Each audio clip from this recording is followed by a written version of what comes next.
Hi, this is Bonnie Maitlen, and I am the sponsorship chair for the Walk to Emmaus.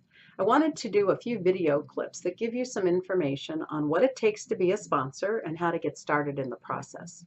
I thought I would start at the beginning of the movie on why would I want to sponsor someone to the Walk to Emmaus. Well, I'm going to begin with agape love. I think that's a great place to start when you think about the walk.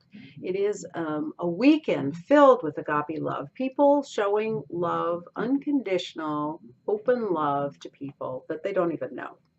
And it starts with the sponsor who's doing the biggest boost of agape love by opening this door and allowing someone to go on a journey that will take them new places, gives them the opportunity to renew their relationship with Christ, to meet new people, to form a deeper commitment and patterns, priorities, things in their life that can make a difference. So it's a blessing that is hard to describe. I've probably sponsored in excess of 30 people to the walk. And every time I send someone, it is such a blessing to watch them grow and develop and to benefit from this amazing opportunity. I thought I would give you the top 10 reasons why you would want to sponsor someone in the Walk to Emmaus. So, number one, everyone deserves the opportunity to go on a walk where they are loved and cared for by other people. They're given new things to think about, they're given talks to examine. The list is endless on the things that are available once you open the door for someone to go on a walk. Secondly, people may not hear or understand the power of grace. I know until my walk, I really didn't totally understand grace. And the 5 grace talks gave me a whole new way of thinking about grace and about Jesus and about what he does in my life. That's a great opportunity. It's like a lesson in Christianity when you put all the talks together. And in particular, for me, the grace talks were amazing. Number 3, being a sponsor is a blessing that can't be replaced. There's something about being a sponsor and connecting to a person for life, that you cared about them, that you wanted them to experience this opportunity. And it truly is a blessing that you find few other places.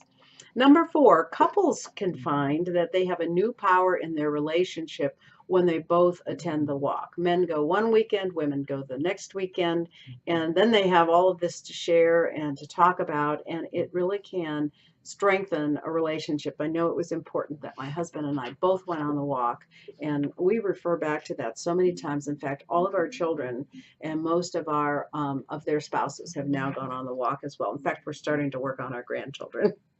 Number 5, we want our community, Emmaus community, to grow. Every time we add a pilgrim, we grow the community. We grow in terms of new people, new perspectives, new gifts, and the gift keeps on giving. Number 6, we need pilgrims who are transformed into then team members and board members and contribute to our community in many different ways. And the walk is the entry point for this. When you look at the next one, we want to revitalize our community as well as our local churches. The Walk to Emmaus is really about strengthening people in churches. We want our churches to be strong. We want Christ to be found throughout our communities. And we are bringing people into the walk, and we're sending them back hopefully as stronger members of their own churches.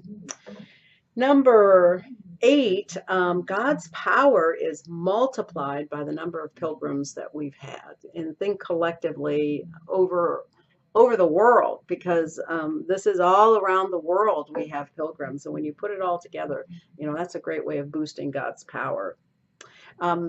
Conversely, Satan's power is dispelled by the power of the walk. We know he shows up for every walk, wants to discourage people from getting closer to Christ, and yet they do. And so we believe that the 9th reason is that Satan's power is dispelled.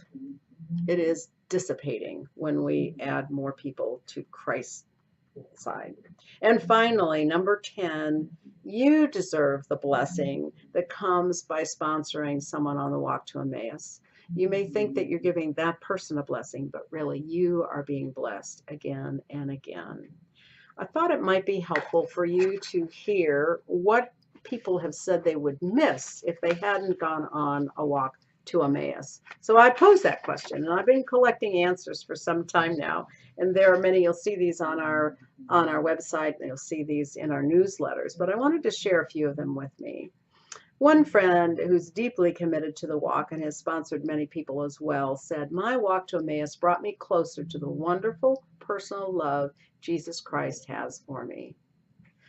And isn't that true? We learn that again and again at the walk. Another friend said, "If I had passed up the opportunity to go on the walk to Emmaus, I would have passed up the many blessings and future opportunities God has in store for me. New friends, prayer warriors, worship times, fun, accountability, spiritual growth. I feel participating in the walk is one of the biggest things I've actually done right with my free will decisions." I like that. Another said, "I would have missed the humility that comes from being served by others." And another said, "If I had not gone on the Emmaus walk, I would have missed out on learning how beautiful God's love really is. I also would have missed out on amazing friendships that last for a lifetime." So think about it. Who do you know who deserves to go on the walk to Emmaus? Get out a piece of paper, pencil, make a list. Write down all the people that you can think about and begin praying for those individuals and deciding who you're going to sponsor on the next walk.